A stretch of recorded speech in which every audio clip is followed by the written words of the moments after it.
Hii hapa ni simulizi fupi kuhusu damu isiyo na hatia iliyomwagika sambamba na kuenea kwa Ukristo nchini Uganda.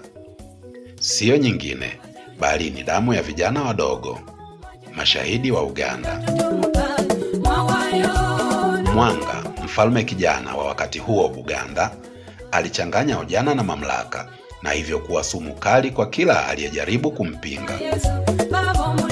Katika enzi ya karne ya 19, utawala wake uliingia giza kuu, giza lililozama ndani ya hofu, tamaa na mapenzi ya mabavu. Alitaka kutawala si tu ardhi bali pia roho za watu.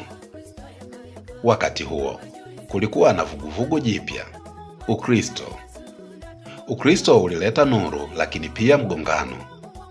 Vijana waliokuwa wasaidizi wake wa karibu, wanaume wenye nguvu, miili iliyojengwa kwa kazi ya kifalme, walivutwa na imani mpya ya Kikristo. Walikuwa wameanza kusema hapana kwa uzinzi wa mfalme, hapana kwa ulevi wa damu, na hapana kwa ibada za mizimu alizolazimisha mfalme.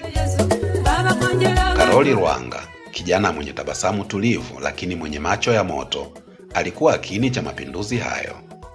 Alimfundisha kijana mdogo Kizito mwenye umri wa miaka 14 tu kuhusu nguvu ya roho iliyo huru hata mbele ya tishio la mauti. Usikubali mwili wako kuwa zawadi ya hofu, Karoli Lwanga alimwambia Kizito usiku mmoja walipokuwa wamejificha nyuma ya hekalu la kifalme. Lakini minong'ono hiyo iliingia katika masikio ya mfalme. Mwanga hakutaka tu utii wa kisiasa, alitaka uvunjaji wa dhamira, alitaka miili yao, akili yao na heshima yao. Usiku mmoja vijana hao shupavu wa imani walikamatwa. Wakafungwa minyororo ya chuma, wakapelekwa mbele ya mfalme ambaye macho yake yalikuwa yamejaa hasira na tamaa isiyo na mipaka. Na wapa nafasi ya mwisho, mfalme alisema kwa sauti iliyojaa chuki.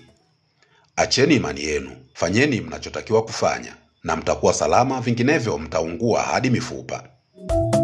Lwanga alitabasamu kwa uchungu kisha akajibu, tunaweza kuchoma miili yetu, lakini imani yetu haiwezi kushika moto. Siku ya hukumu ilifika. Walitembezwa hadi na Mugongo, miguu yao ikichomwa na mawe. Njiani walimtazama kila mmoja wao kwa heshima. Hawakulia, hawakuomba msamaha. Walikuwa tayari kukabiri tamaa ya damu ya mfalme wao. Moto mkubwa uliwashwa. Miili yao wapenda Kristo zaidi ya 45 iliteketea siku hiyo, lakini nyimbo za sifa zilisikika kutoka kwa ndimi zilizokuwa zikiteketea. Mwanamke mmoja aliyekuwa mtumwa wa kifalme alilia kisirisiri, hawa si wanadamu tu, hawa ni miungu, alisema mwanamke huyo. Na hata moto ulipomaliza kazi yake ya kikatili, ardhi ya Namugongo haikukauka damu kwa wiki 3. Damu hiyo iligeuka mbegu ya imani iliyoota kwa kasi kote Uganda na hatimaye Afrika na dunia nzima. Miaka mingi baadaye kanisa kubwa limesimama pale, lakini nyuma ya kuta hizo bado kuna sauti za walioshuhudia mapenzi yasiyokatika hata mbele ya mauti. Hivyo ndugu zangu, tuwe tayari mimi na wewe kukabili shida za dunia hii, sababu tu tupo upande wa Yesu, kwani ghadhabu za dunia hii ni za kitambo kidogo, kwani katika radhi yake Kristo mna uhai. Maana kilio huja kukaa usiku, lakini ikifika asubuhi utanishukuru.